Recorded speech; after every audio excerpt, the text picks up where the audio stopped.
Welcome to Plain Talk, where I have to apologize. We missed a week last week, and it was because I was busy laying in bed with a fever.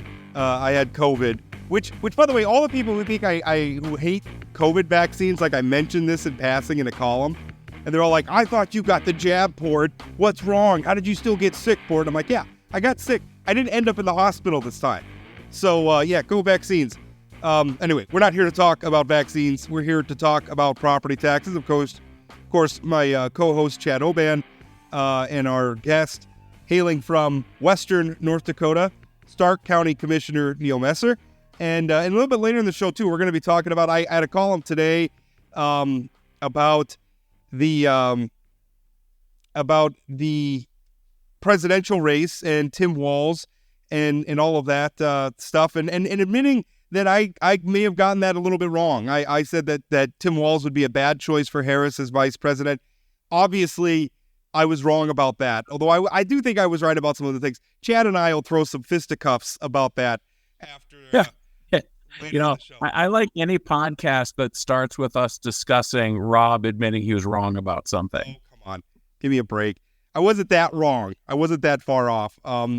The election is what it is and not what I wish it to be. I think that's a fair characterization. All right. Neal's sitting here rolling his eyes at these two jokers saying, I came on here to talk to you guys about property taxes, and you're in this self-indulgent rant. Neal, how are you? I'm doing awesome this morning. How are you guys? Pretty good. We're having a debate about property taxes right now. The measure is Measure 4. It's a constitutional measure, which was widely, and I keep hammering on this point because I think it's an important distinction. It's being widely reported that it's going to abolish property taxes. And I think we need to understand that it doesn't really abolish property taxes. It prohibits one specific type of property tax, which is a tax on real estate value. That is it. And so what it leaves open the door for, because a big part of this debate is what's going to happen if this passes? How are we going to, there's $2.4 roughly billion over the course of a biennium of revenue that has to be replaced, whether it's by the legislature or whether it's by local governments, or more likely a combination of both. What are we going to do? And one of those things we could do is just tax your property in a different way. That's one possibility. And in fact, some people are already talking about it. We're going to have Representative Ben Koppelman from West Fargo on the show Friday to talk about that. But Neal, right now, as a local official, a local elected leader, you're where the rubber hits the road on property taxes. You're watching this debate. What's your reaction? Well, I think I think you hit it on the head the other day in your column where I've been saying since day one that if you read the narrative at the top of the petition, it actually says that local political subdivisions will be prohibited from levying property tax. And then when you get into the meat and potatoes of the actual measure, then it talks that local political subs would be prohibited from doing property taxes based on value. So that's ambiguous. It's probably going to be left for someone else to make that interpretation exactly how that plays out other than myself.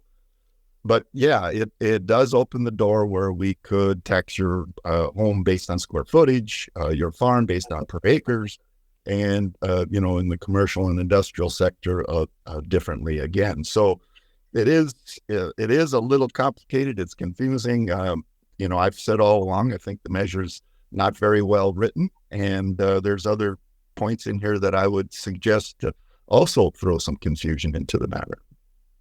Neal, as a county commissioner, I think you live in Richardson, North Dakota. Is that correct? I actually was born and raised in Richardson. I live just outside of Dickinson right now. Okay. So, what does this look like? This measure passes. So your options as the leader of a political sub are to figure out how to tax in different ways. Many of those ways that the proponents are talking about, you don't even have the ability to do yet. The legislature would have to provide some of those opportunities. How do you feel as a county commissioner in Stark County about going to Bismarck and talking to legislators about your road needs and infrastructure needs and law enforcement needs and all those kind of things? What would that mean for your job as a very, very part-time county commissioner and serving the constituents that you're elected to help? Yeah, exactly. So the challenge is not near in the next year. The challenge is 5 years from now. We can't build a road in Stark County, a mile of road in Stark County for the same cost we did 5 years ago.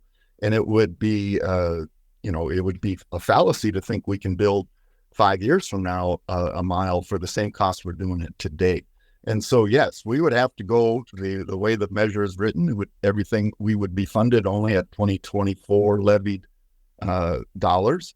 The challenge would be, how does someone in Western North Dakota, and I always use the example of if you're a county commissioner in one of my neighboring counties, Golden Valley County, Slope County, you only have access within 50 miles of your courthouse to 3 legislators. Okay. If I'm the county commissioner in Cass County, within 50 miles of my courthouse, I have access to 36 legislators. Who's going to have more influence? Who's going to have more pull?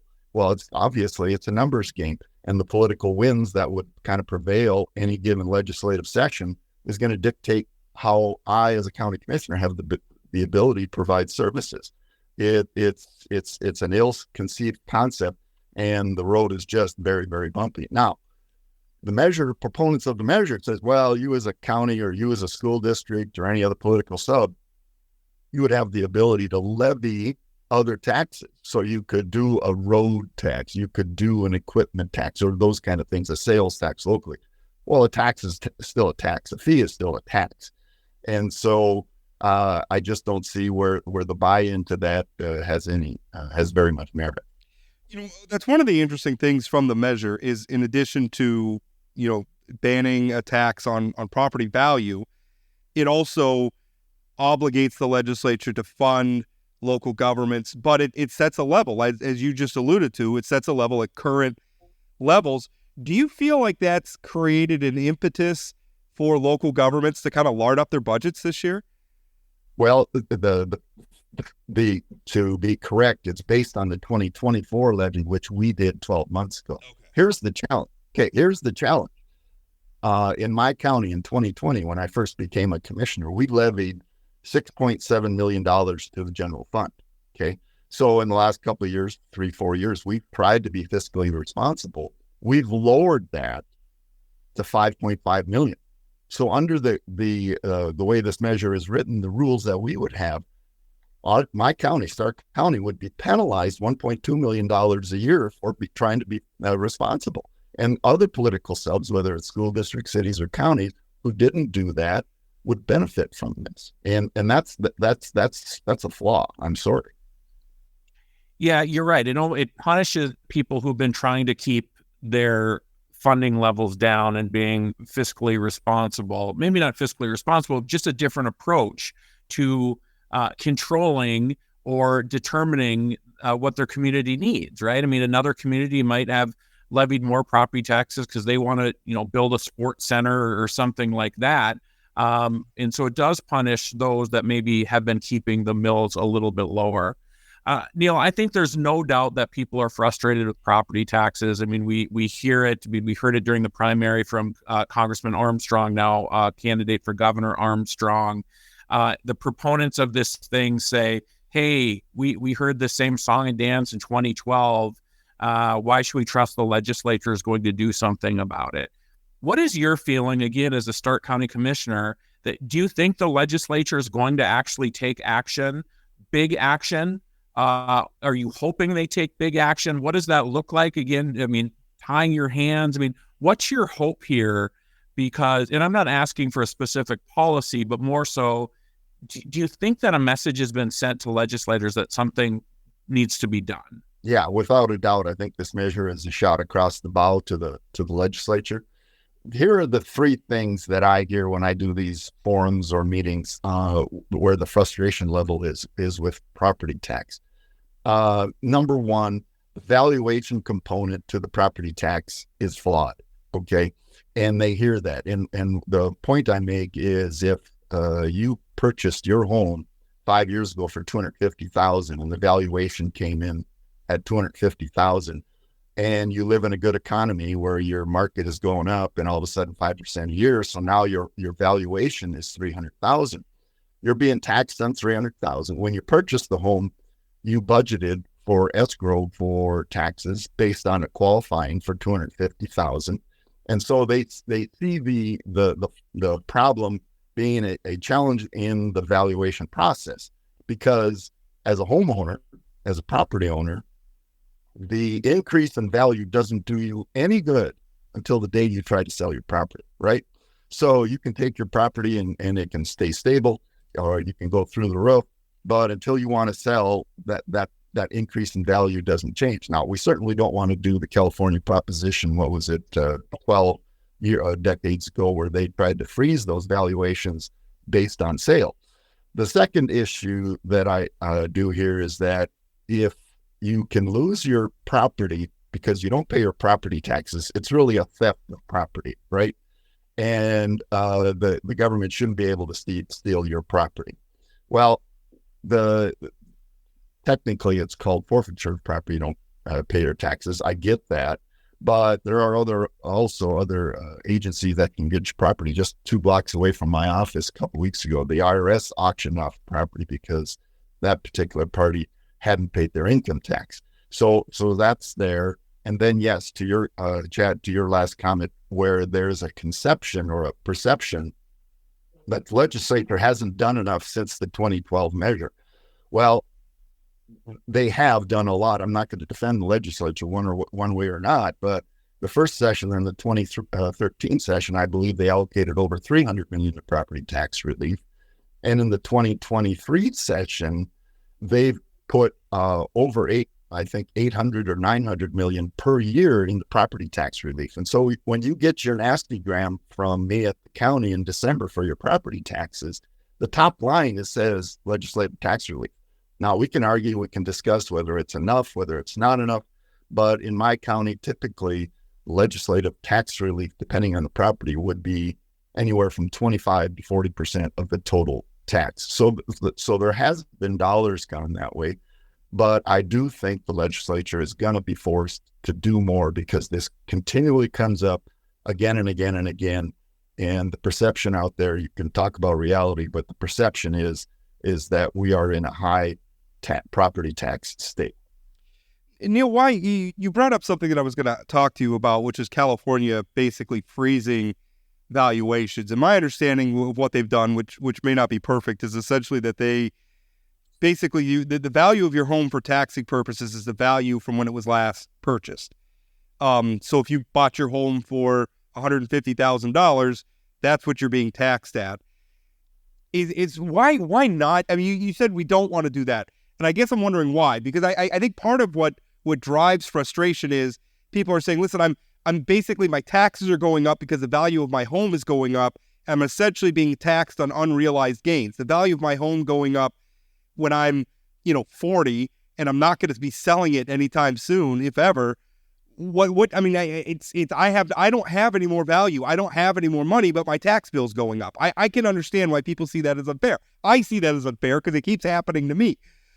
But the other part of that is why not? If you freeze it, we can still adjust the mill levy, right? I mean, the mill levy could still go up and down. So why? I guess I don't understand. Why is that a bad idea? Well, I think it's going to come down to equalization. If you have two identical properties and one party's been in their property for 20 years and the other one just purchased it, and the valuation is double, let's say in 20 years, or tripled in 30 years, it's gone through the courts where you'll have to do this equalization. I think, and again, I haven't done all the research on the California measure, but I know it's been challenged in the courts. They've done some modification of that to try to legally satisfy that. But I don't think that's the approach. I think we have a lot of ideas, a lot of approaches we can use, but that one would, I think, would be a problem.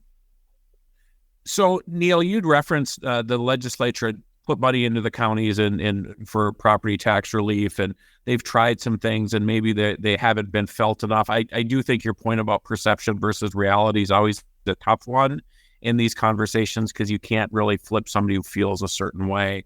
But under the theory that the legislature has invested some money into property tax relief, do you look at the other 53 counties in the state and the city commissions and the school board and maybe think, well, we should have all done a better job and that's lumping like hundreds and hundreds of people together.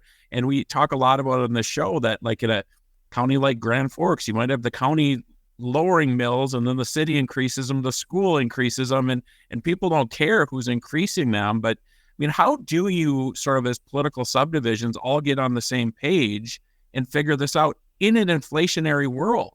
You have to pay for stuff still. So, I mean, how do you and your colleagues, when you get together, talk about how we can handle this issue? Yeah, couple of points there again. So the state has done property tax relief. One of the big things that they've done for us in the last 4 or 5 years was take over social services, right? In my county, we were assessing 20 mills towards social services, and the state has taken over that funding.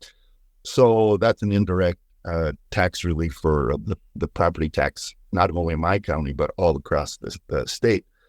The other thing when you talk about services that the state does that doesn't really get a lot of headlines is I live in a county where we get funds through gross production tax. I live in a community that gets hub city funding, okay? And we have in the past gotten prairie dog funding, and that's money that's levied to energy counties. The prairie dog actually is statewide, but the gross production tax and hub city funding is targeted towards energy counties to deal with the impact of that.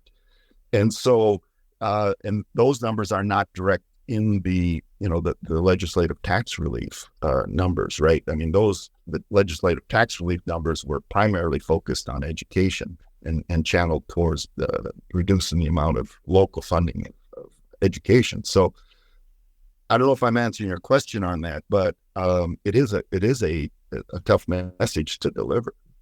Getting back to the perception versus reality thing, because I do think that that's central to this, because the property tax is so complicated, but you get a statement.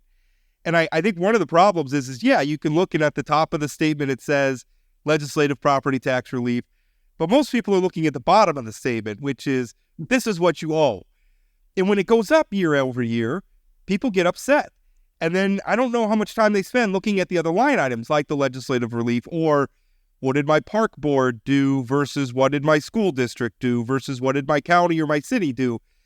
I think that's the disconnect. Is it's a local issue, but asking somebody to engage locally, it's like, okay, now I have half a dozen taxing entities that I have to track and show up to meetings for and everything else to tell them that I'm upset about this. That seems daunting for a citizen who already has a job and kids and everything else that they have to do.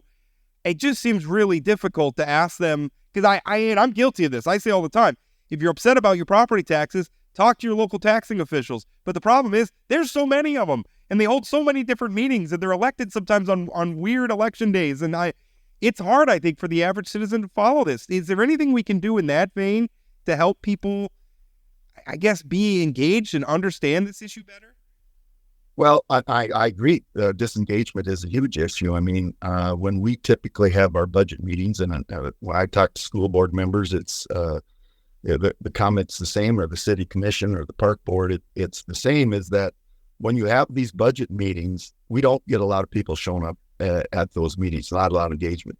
But try allowing chickens in someone's backyard. The whole room fills up, right? So how do you get over that? I think a lot of times the comment I get a lot of times, hey, I elected you, I trust you, make good decisions. And that's not necessarily the way to go. But I would kind of jump on a little bit, when from a county perspective, when the state was first established or whatever, the counties were kind of charged with three things: education, law enforcement, and infrastructure. And things have changed so much over the 100 years. We don't have this one-room schoolhouse that my mother taught in. I mean, so we had a superintendent of schools. We've kind of moved that over into the local school boards. But what we have added is probably another 15 to 20 other services that we do provide based on the citizenry who wants and demands those services. And so we do those kind of things. And so on the flip side of your comment, Rob, is how do we how do we deliver the message? So how do we determine where we would have to trim or cut or those kind of things if funding isn't there? That's kind of my job. Is there a potential, and I'm sorry to jump in with a second question in a row, but is there a potential for like consolidation of governance at the local level? Like, I mean, do we need a park board that's separate from the city? Or some of these things, I feel like maybe some of that would make, I mean, both governance easier in that we don't have everything so siloed, and also easier for the public to engage because there's fewer entities to engage with. Yeah. Well, but try to do those consolidations, because the feedback I get when and over the years when the county has tried to consolidate some positions, especially elected positions, the people come in and say, we want our voice, we want our ability to be heard. We don't care if it's all the way down to the local dog catcher. We want the ability to rather have it being appointed by city or county. We want to be able to elect those individuals. And so I'm very sympathetic to that conversation. There is flaws to that mentality without a doubt, because I'm much more engaged with the elected officials in the county than the average citizen is, obviously, because I'm elected as a county commissioner. But I fully respect the citizens who want the ability to have their voice heard in the election. Neal, there's probably people listening to this who are saying, well, he's a county commissioner. Of course, he's opposed to this measure. You're not just a county commissioner, though. You have a real job and involved in the private sector and that type of thing. What are you hearing from folks in the private sector in Stark County in terms of concerns about this measure? And what do you think people who are trying to create a workforce, bring workers to places like Dickinson, what should their concerns be about this? Yeah, so and you're right. I am in the real estate business and in the farming business, and so we deal directly with individuals when they first try to locate or are thinking about locating to our area. And it is, I mean, and again, the attitude I think has changed. People want quality of life issues, and we have to be able to provide those to allow our employers to attract employees. Because if you just show up in your community or your county and there's nothing else to do except for driving back and forth to work, your ability or your likelihood of you attracting those employees is not going to be very, very successful. So I guess we've been talking about this so much in the context of what do we do if not Measure 4, right? I mean, I feel like that's a lot of the theme of this. I mean, focusing back a little bit on Measure 4, what I'm hearing from kind of the statewide people, I think Congressman Armstrong, who is a pretty good chance of being our next governor, I mean, he's talked about, I think he said on the show, like they're going to have to clear the decks at the legislature. I mean, I think he's mentioned like asking lawmakers to limit the number of bills they put in, because this session's going to have to be about how do we fill the property tax gap. And then lawmakers say the same thing, and I think they're right. What does this look like from a local perspective? If Measure 4 passes, what does your job look like? Yeah, it's going to dynamically change the relationship and the ability of local political subs to perform. I think township organizations will be a thing of the past. Back in the 80s, there was this concept of super counties, right, where you would take the less populated counties and you would force them to share services. So you would force them to share auditors. You would force them to share other services that are currently elected. Would that come to play? Potentially, I think, if you don't have the funds to do that. So I think, and to the second part of your question, what does it look like? I think if we have 147 or 43 legislators, I think we have 147 different proposals that counter this or look different than this. And so, yeah, you're right. It's going to take an enormous amount of public input and discussion to decide what it looks like. Now, I have my opinion. Chad might have his opinion what success and what an alternative to this looks like if it fails, because I still think we have to do something. But it'll be interesting dialogue. And, I think it's got to be bigger than a 2-paragraph constitutional measure to change all this. Do we start Yeah. looking? I'm sorry, but do we start looking? One thing, the legislatures. I mean, we have part-time lawmakers. They're afraid of going full-time. Do we have that pressure locally? I mean, does being a county commissioner become a full-time job? Oh, I don't think so. I mean, I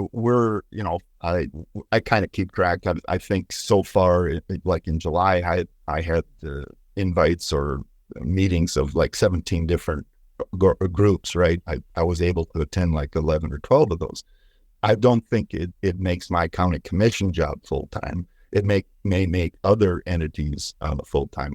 I think we can perform either way on this. We just have to make some hard decisions. Neal, I've talked to former legislators who were also county commissioners. They talk about how the job of county commissioner is often a lot more difficult than a state legislator because you're right there in the community. And so if the roads aren't plowed, they know where to find you. They're not calling their state senator for that. I concern in terms of maybe your job doesn't become full-time, but it does become a lot more difficult. Do you think it leads to less people running for these offices? It's already hard enough to recruit people to run for these offices and quality people to run for these offices. And then I think about the legislature and term limits and what that means. Is there a concern this just becomes so complicated and so hard that, a guy like you who cares about his community, but's got a lot of stuff going on, is just like, I can't do this? Without a doubt, I think, no one wants to, and the dynamics of politics or public service has changed immensely in the last 10 years.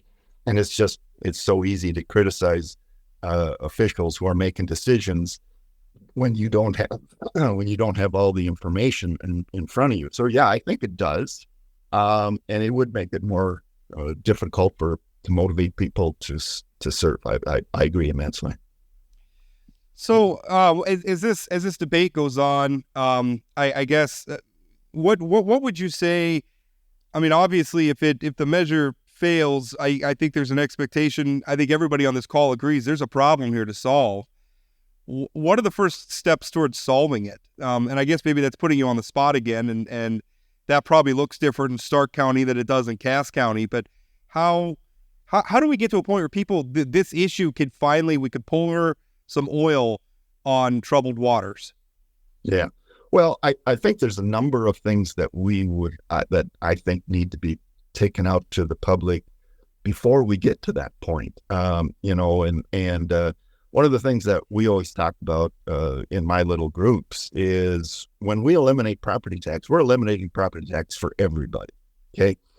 In my county, and I said this from the day one first forum I did, I said, Bill Gates doesn't need another tax break. In my county, of the top 24 parcels that are taxed by dollar amount, only one of them gets mailed locally. All those tax bills are going outside our area and mostly outside the state. And so we have a great company on the west side of Dickinson, Marathon Oil. They're the largest taxpayer in Stark County. They pay $1.6 million in property tax. $700,000 of that goes to the South Arts School District.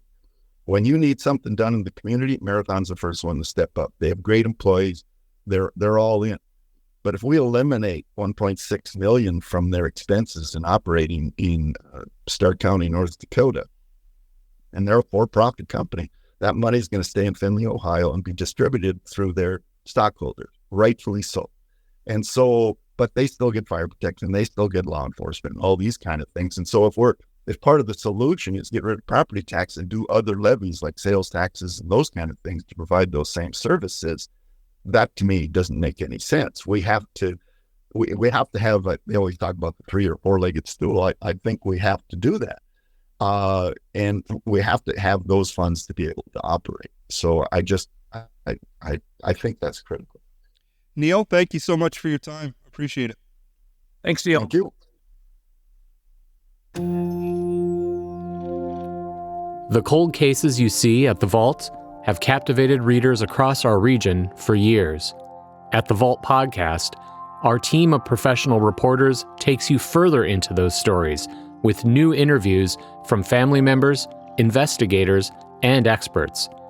Check out The Vault at inforum.com/thevault and subscribe to The Vault wherever you find your podcasts. Well, that was, the thing about property taxes is we spend so much time talking about it, but as our guest, Neal Messer, Stark County Commissioner, just alluded to, a lot of times when they're holding the most consequential meetings for what dictates what your property tax bill is ultimately going to be, a lot of times they're talking to a room that's mostly empty.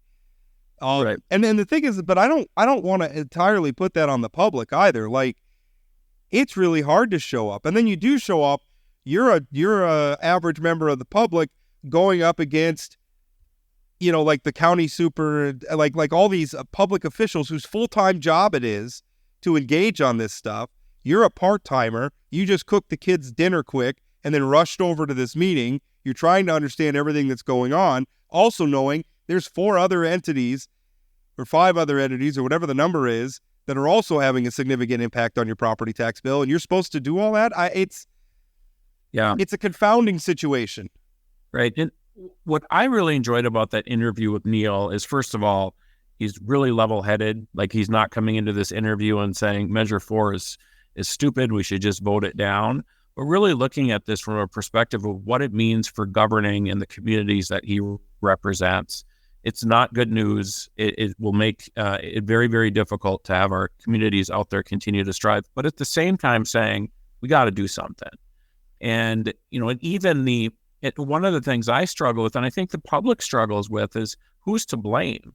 Because it's not just one entity. It's not just the legislature. It's not just the political subs. It's some combination thereof. Yeah. And part of it is the public's to blame. You've talked about this a lot. We have a certain level of expectations for services, and we have to pay for those things. And if we're not going to pay for those things, then we need to cut back on services. And it's that's what being an adult is. I mean, personal budget, you have to make decisions based on revenue, and that's just what you have to do. And citizens need to have a less fairy tale, as a smart man recently called this proposal. That was you, Rob. You were that smart man. Just catch that. But have to have a serious conversation about this. And it's not just, I hate property taxes, therefore I'm going to bring in a sledgehammer and get rid of this one way of assessing property taxes. And then the other thing here is, you think local political subs are going to all of a sudden start pricing or assessing property for a tax based on square footage after most of the public thinks they just got rid of property taxes? No political sub is going to do that. Yeah. Well, that's the thing, is the money's got to come from somewhere. And that's not ideology. That's not politics. That's math. If you want these services, the money's got to come from somewhere. So either we're going to cut things we're going to do, we're going to cancel the Netflix subscription or something like that, as you do in your household budget, or, and I'm not saying that there's not some place there could be cut. That's another confounding thing about this, is the property tax problem. Like you talk about local subs. Which local subs are the problem is going to be a different answer depending on where you live in the state. Yes, exactly right. Your county may be doing great, and your city is out of control. Like, yeah, that question is going to be answered differently no matter where you live. So there's no, as Jen and I mean, talking here to a statewide audience, I don't know what the situation is where you live. I know where it is when I live, but most of you don't live in Minot or Ward County. And as Governor Burgum has talked about a lot, getting rid of property taxes is not an equal way of dealing with this problem, because some will see a huge benefit if they live in a place that has chosen to raise their property taxes really high, and others not so much. Your question about our local political subs larding up their budget, and he sort of said, well, they would have had to do that a year ago. I'm not so sure that there isn't some of that going on, because I've talked to some folks who are like, well, maybe we should. And my advice to them is, for God's sakes, no, don't do that. Just defeat this measure and then figure out how to fund your schools and your parks and that kind of stuff moving forward. Yeah. It's such a frustrating issue. It really is. And some of it just comes down to just some deeply unsatisfying answers, which is that you have to pay attention more and you have to do a cost benefit analysis on but if Measure 4 passes, I think a lot of first of all, our legislature is going to be inundated. We're going to have so many more issues being resolved, consequential spending decisions being made in Bismarck, far away from where most of you live, as opposed to in your communities. And I think we're still going to have some form of a property tax. I think a real one that's very common in other states, but North Dakota is kind of an outlier that we don't have it, is a tax on personal property. I think that's what we're going to see, is a tax on RVs and four-wheelers and boats and jet skis and anything else that they can come up with.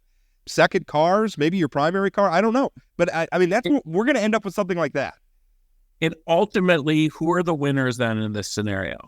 It's those companies that Neal just talked about who pay property taxes in North Dakota, who wouldn't pay sales tax, who wouldn't pay real property tax and those kind of things. So now we're talking about, we've got this system in place where I'm paying X amount of dollars on my property taxes, but somehow my total amount of taxes has to make up for all that lost revenue from those corporations who aren't based in North Dakota. So my taxes might actually go up even if I'm not paying property taxes. Yeah, I mean, you have to make up for that lost revenue.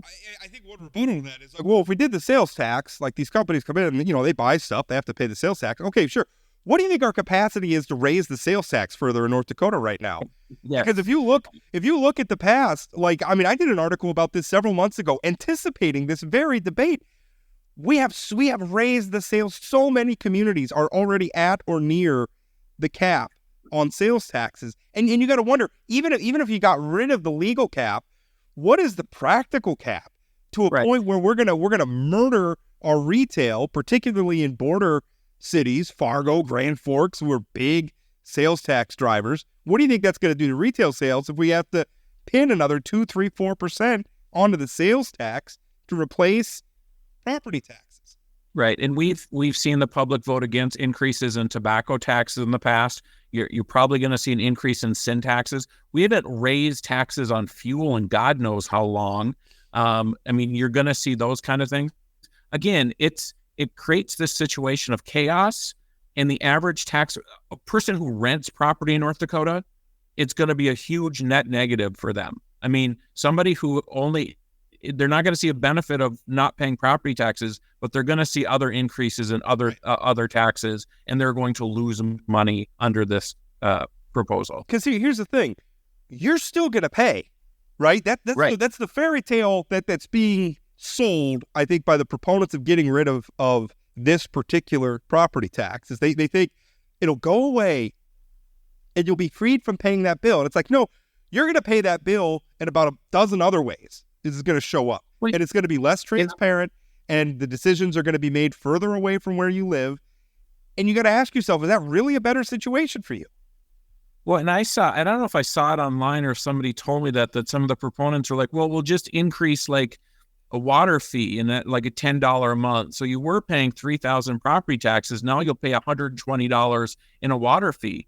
The water the math does not work for that. You can't go from paying $3,000 to $120, and everybody does that, but we're still going to have the same size of budget of our local It's, again, Rob Port, fairy tale, exactly right. Yeah.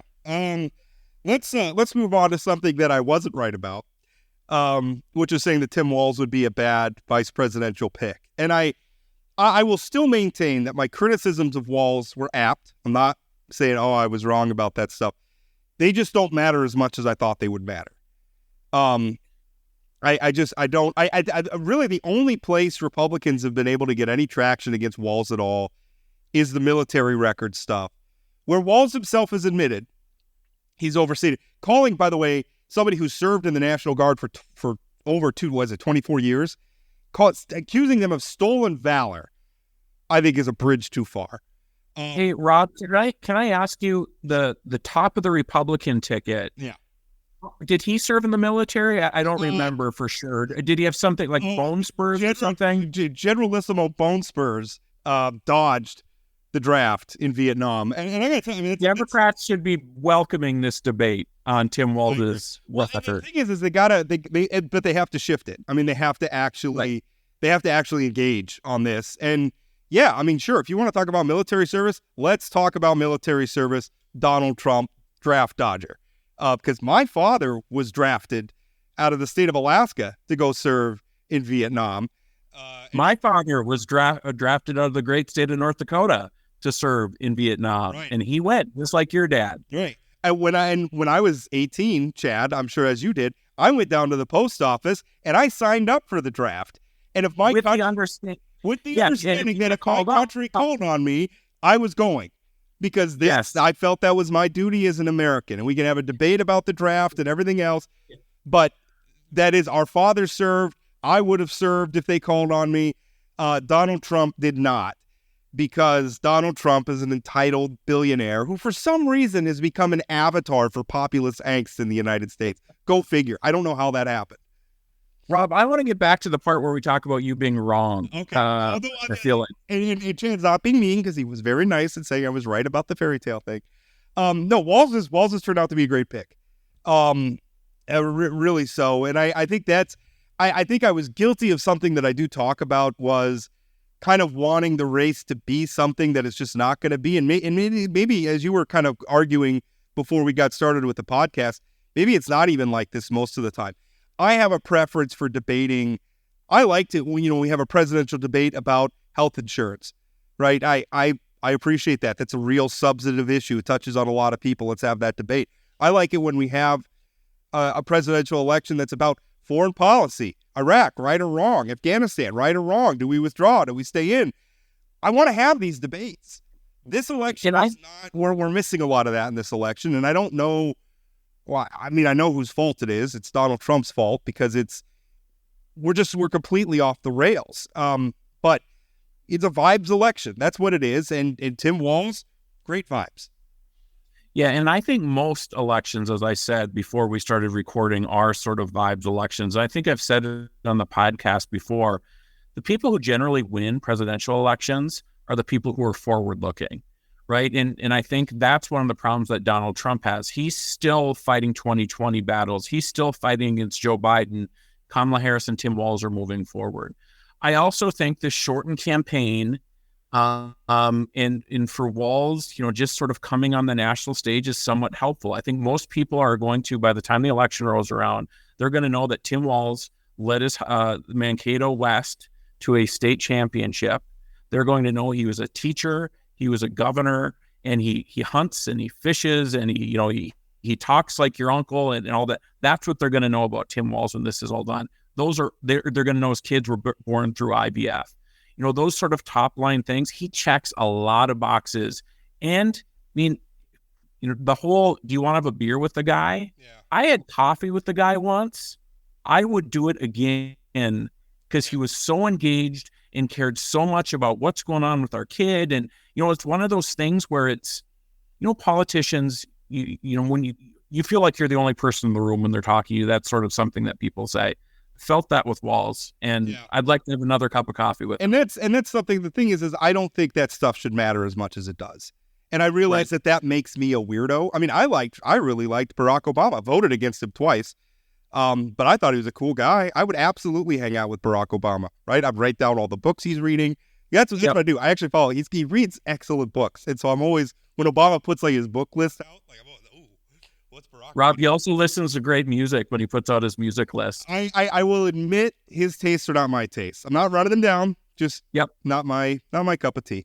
The thing is like I don't have any problem liking politicians. I do think that that's a problem right now. It's like I never hated Barack Obama, and maybe that's where I began to sort of diverge with other Republican bases. I never hated him. I thought he promoted a lot of policies I didn't think were so great for our country. I think he was divisive, and I realize that saying divisive right now, given what's happening in our politics right now, but he was. When you look at what happened electorally down the ballot, it was a bad time for Democrats, the Obama era, down the ballot. So, there's some of the stuff like that. I don't like vibes elections. It really does matter.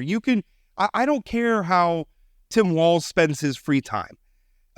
That's on Tim Walz. You're an American. Do what you want to do, right? I don't really care that JD Vance likes playing Magic the Gathering a whole bunch. Like, I actually kind of think that's one of the few things I like about him, right? Because I too like playing Magic the Gathering. But I don't understand. It should be more about policy. But anyway, when I was saying I was wrong, that's what I was wrong about. It really is a vibes election, and you can't govern if you don't win elections. So here we are. So I would say the other thing that I don't think people are talking enough about, quite frankly, is Tim Walz at his first speech had a line that I thought was very effective for states like Michigan, Wisconsin, and Pennsylvania. And it was very simple. In rural communities, we think folks should mind their own damn business and let their neighbors live the way they want to live. And I think there's something appealing about that. Just mind your own damn business. It's appealing to me. I mean, I get sick and tired of hearing people judge each other and all that kind of stuff. Just let people live their damn lives. Yeah. So my dad, when I was young and I was kind of trying to figure this political stuff out, I was kind of asking him, like, well, what do we believe, right, as a family? And my dad said, well, we're leave us alone people. We're from Alaska, right? And he kind of made a joke, we want to live back in our cabin and have our guns and stuff like that, and just leave us alone. And that was very, we were Alaskans, right? So that was very much a part of our culture, right? You don't go up to Alaska because you want to live in the hustle and bustle of a lot of other people. I would argue that people who live in North Dakota aren't looking for the hustle and bustle of life either. Absolutely. So my point being that is going to have a lot of appeal to people if it's true. The problem is that a lot of the progressive policies that he supported in Minnesota don't exactly line up with that philosophy. Well, they do in the sense of he's, feeding kids rather than taking books out of schools. There are a lot of the liberal policies, Rob, that I think are exceptionally popular that maybe folks see as liberal. I think the school lunch is one piece. I think paid leave, depending on family leave and depending on how it's done, is something that is exceptional. Like, people get that. People understand in their guts when they have a sick parent or a sick kid and needing to spend time. That's pro-family, right? To me, that's pro-family. And I think he can articulate that message, again, with the IVF stuff and how he built his family. I think it's so important. I think that's one thing that Trump is strong. When you say he was looking back and everything, I think one thing that drove the rise of Donald Trump, and here we're going to plumb the depths of some of the culture wars, but one of the things I think that drove the rise of sort of Trumpism and Trump was that progressives overreached on some of their cultural stuff, where it's all of a sudden you have to be comfortable with a transgender person in your bathroom, and if you're not, you're a bigot. Right. That was the choice we were given. And it was like there was no pause to be like, can we think about this for a moment? How are we going to handle this? If you're not for, somebody like a person who was male and transitioned to female, and now they're competing against female and they're just dominating. And if you look at that and you say, this doesn't feel fair, now you're a bigot. Progressives overreached on some of those things. I think the pendulum has swung in some ways. And I think what Walz is tapping into with that, mind your own business stuff, I think is that the pendulum has swung where the right is now overreaching as well. And it's with the books, and it's with, if you got IVF, you're an angry cat lady or whatever it was that J.D. Vance was trying to say. I think the pendulum has swung where they've become the hidebound, annoying ones. Just the other day, I mentioned, just this week, I mentioned in a column that I was down with COVID last week, and immediately my inbox and my social media got filled up with people like, oh, I thought you got the jab, blah, blah, blah, like hassling you. Like I just mentioned, I was sick for a few days. Like by the way, I'm fine. But it's like you've become these sort of heckling jerks that you were accusing like you've become what you hated. Yeah, especially like on that one where nobody's ever suggested that getting a COVID shot will keep you from ever getting COVID, right? It's just like an uneducated sort of... It kept me out of the hospital this time. Yeah, but it's a dumb perspective, right?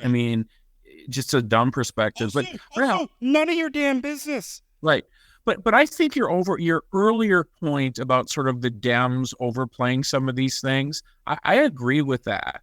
And, and I think if we can come to a place where it's mind your own damn business, where that person who's transgender can live their life and people aren't, caring about what they're doing or not doing, and then figure out how do we get into this place of, dealing with bathrooms and not all those kind of things in a thoughtful way. I will tell you on bathrooms, it always drives me crazy when you talk about bathrooms. Ideally, I want to be in a bathroom by myself, right? That's the goal. If there's a woman or a man in there, either way, I don't really like it. I'd like to be in there by myself. Right. So I always get a kick when we talk so much about bathrooms and how bathrooms play, and I avoid public bathrooms as much as I can. Yeah, well, me too. Sometimes they're unavoidable, but I mean, some of that stuff. I mean, although I get it. What I was more trying to articulate is, it's not unreasonable or bigoted to be given pause by some of these things. Right. It's not. And I think so much people talk about how sort of leftist campus politics became center, and I think in a lot of ways sort of came to define Democrats there for a while, fairly or unfairly, and it's probably some of both. I think that really hurt Democrats, but now again, I think the pendulum has swung where the hidebound, sort of martinets are on the right now. But don't you think one of the frustrations is Democrats get defined by the far left, Republicans get defined by the far right? In this Trump era, it probably is deserved, quite frankly. But I think it is one of my frustrations. Like, I don't agree with every position Nancy Pelosi has. I don't agree with every position Kamala Harris has. But I can still support them, right? I mean, in the people I support generally aren't convicted of 34 felonies. I can actually confidently say I've never supported a candidate who has 34 felonies in my whole life. Me neither. Not that many felonies. Maybe only 1 or 2 felonies. Yeah, I mean, come on. I mean, a couple between friends. Yeah. Who's to say? It is such a bizarre time. But that was one where I thought it was important. I miscalculated that one on Walz. He's been a great choice for and by the way, what a bullet Doug Burgum dodged. Because I don't think it matters who Trump's VP is. This was the situation. He said he's not in this position because of J.D. Vance, although I don't think J.D. Vance has been a very good pick. This isn't J.D. Vance's fault, but J.D. Vance is going to get the blame. I mean, you read some of the articles coming from internally from multiple sources where it's like, I can't believe people pushed J.D. Vance. This is Trump, the narcissist, being unable to accept that he's the problem. The problem's at the top of the ticket. I was actually thinking about Burgum this morning and his presidential ambitions. And when you think about, generally people don't like, or the country doesn't like, when you have the same party in the White House for over 8 years, for 12 years, for 16 years. Kamala Harris wins this election. It's the path for Burgum to become president, right? That's the only path at this point. Donald Trump gets elected president. Doug Burgum is not going to be president because that's going to set the stage for J.D. Vance and other things. 4 years from now, if Kamala Harris wins, I think there's going to be a lot of Republicans getting in this race, and Doug Burgum could be one of them, and it's going to be competitive again because, again, the country generally doesn't like the same party being in control for too long. Yeah, it's just such an unusual situation where you had the president opt not to seek a second term, and then you have a president who's seeking a second term, but it's non-sequential. Right. I don't know what that's going to do to that, because you're right. Normally, it's very cyclical. You kind of get, but when was the last? I guess George H.W. Bush tacked 4 more years on at the end, but then couldn't. By the time you got to the end of his term, I think a lot of George H.W. Bush's problem was people kind of had enough of Republicans for a while. Right. Yeah, and I mean, that was the election when he lost, his approval rating was so high at the beginning of that thing, and just not even the beginning of the thing, like during the election year, and really went downhill fast. Also, I think the whole, where we were spending so much time talking about, like, well, Doug Burgum's vice president, and it's his path to the presidency. The last person to do that was George H.W. Bush. The last person to do that before George H.W. Bush was Martin Van Buren in the early 19th century. So the vice presidency isn't a path to the presidency nearly. I mean, we kind of take it as a cliche, like, oh, it's a stepping stone. It's really not. Yeah. It's not how it's worked out. Yeah, it didn't work for Gore. It didn't work for, it worked for Biden eventually. It almost worked for Gore. Yeah, almost worked for Gore. Some of us say it did if it wasn't for that pesky Supreme Court. Stop doubting our election results, sir. Oh, shit. Yes. Sorry. Oh, no, I'm not supposed to swear either. Yeah. I was more doing a Scooby-Doo impression of if it wasn't for that pesky Supreme Court. Yeah. Oh, man. I'm sorry. I was just making a joke, dear listeners. Let's think about that for a minute. The Supreme Court ruled. Vice President Gore accepted the ruling and then presided over the United States Senate when they certified the election for his opponent. And by the way, I still remember him sitting there gaveling down objections from some of the more, dare I say, extreme members of his party's caucus in the Senate chamber. So, there was not a single person outside chanting, "Hang Al Gore." Right. Not one. No, that I recall. Nobody. No, there was just a few objections from some of the more raucous members of the Senate Democratic caucus, and that was it. And boy, what a difference that is. I just that we had a peaceful transition of power, which I keep telling people.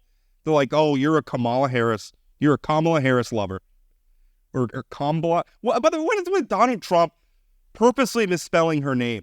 Can you grow up a little bit? I mean, in his defense, he's very, very elderly, Rob. So he probably can't really. He probably loses his train of thought periodically. I mean, when you get to be that age, I mean, it's really questionable if you can do the job. Yeah. So anyway, that's where we're at. But that's let me ask you another question on the presidential. So now on Monday, the DNC starts. Generally, candidates get a bump after their convention.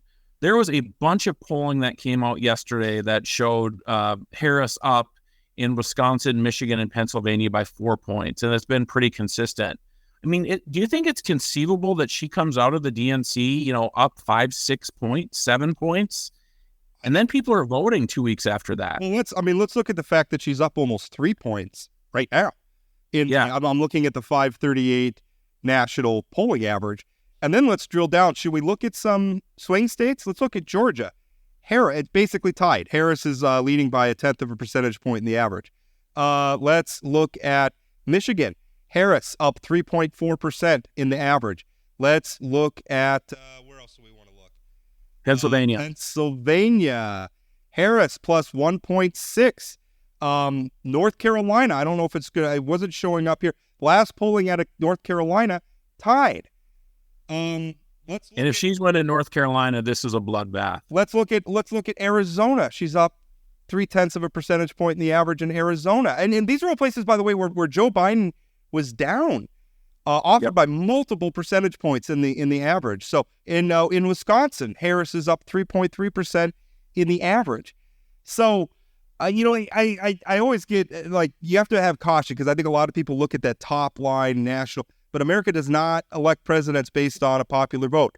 So these battleground states are the ones, and if she can win even Florida, I mean, there's questions right now. The last polling, she's within 5 points of Trump in Florida. Now, can she win Florida?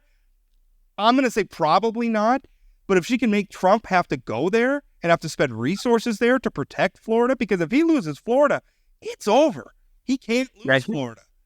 Here's what I would say. I think we talked about this in the past, the blue sky that Harris has, and she continues to go up. He continues to stay the same thing. The one thing that I can confidently say is Donald Trump will not win this election in a blowout. I can't say that confidently that Harris will not win this as a blowout, right? I mean, if you start moving North Carolina, Georgia, Florida, some of these different states, you're starting to talk about a pretty significant victory. Okay, so what that's doing is it's spreading the map for a candidate who has struggled at times with fundraising, with a candidate who has, by the way, alienated some important political figures in some of these states. I'm talking about Governor Brian Kemp in Georgia, who he was just brutalizing. I'm talking about Governor Ducey and former Governor Ducey, I should say, in Arizona, who still, is an influential person there. And still supporting Trump, which blows my mind. And Kemp, by the way, too, but very quietly. I mean, what those the nominal support they're willing to give Trump versus what they're actually willing to do for him on the ground is what's going to matter in some of these states. And also, you're spreading the battleground for a 78-year-old candidate who often looks very, very tired on the campaign trail. And now you're going to make him run all over the place, or he's got to send out J.D. Vance, which is proving to be a bit of a dice roll on what you're going to get when he gets out and hits the trail himself. So I just don't. Trump's in a bad spot right now.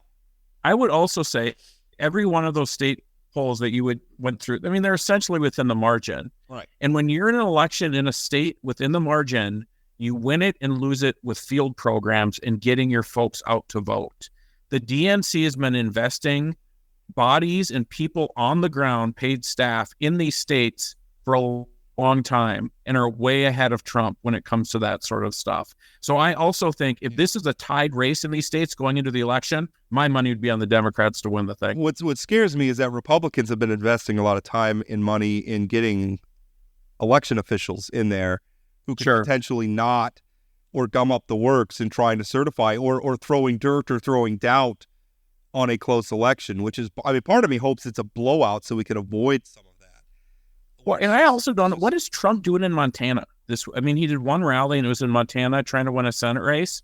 I mean, I don't understand that strategy. I don't know. I mean, at this point, if I was Trump, I would say I don't have a lot to give. I mean, Montana's not in doubt for Trump. I mean, no. I think I'm looking at the averages there. He's plus 14. There's no average. He's plus 14, plus 15. But the whole thing was about Tester.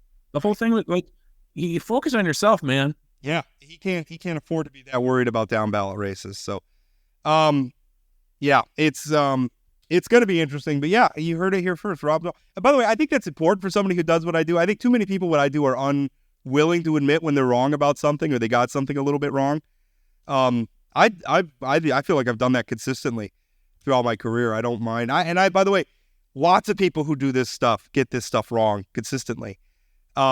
It's just a lot of them don't talk about it. They just move on to the next thing. Rob, if I can be critical of your column about one thing, that the subheadline should have been Chad Oban was right about criminals. So just take that into consideration for next time. I should have wrote that in. That's fair. All right. Coming up on the show, we're going to have Representative Ben Koppelman on. He is saying that he is neither a supporter or opponent of Measure 4. That's what he told me. I thought he was, based on his comments that were quoted in the Minot Daily News. I thought that he was. But he called me and he corrected me. And he has an idea for property taxes where he wants to tax the square footage of property. So we're going to talk with him about, what does the debate look like after we get rid of property taxes? And again, I think that's an important one to have because, I mean, when you're reading the Associated Press headline and a lot of these other headlines, the headline is North Dakota's going to debate getting rid of property taxes. And the answer, no, we're not. But to Neal Messer's point, the first line of the thing says ban the practice of levying property taxes. Yeah. I'm interested to see what Michael Howe and Drew Wrigley come up with ballot language on this, because I think that'll be interesting in sort of how this thing is framed. So Ben Koppelman coming up on Friday. I promise you we will be doing a Friday show. I will not get sick again. And all the people out there worried about me getting the jab, I'm very glad I got the jab. I'm glad I got the COVID vaccine. It's how So Rob will be here without COVID, and I will not be on vacation this Friday. This Friday. You were going to be on. I had to it was Corey Mock was going to sit in on Friday last week, and I had to cancel on Mock. Take it easy, narc. Now everybody knows. I was pretty excited about the fact that I was going to avoid this attack. Yeah. All right. Thank you so much for listening. We'll talk again.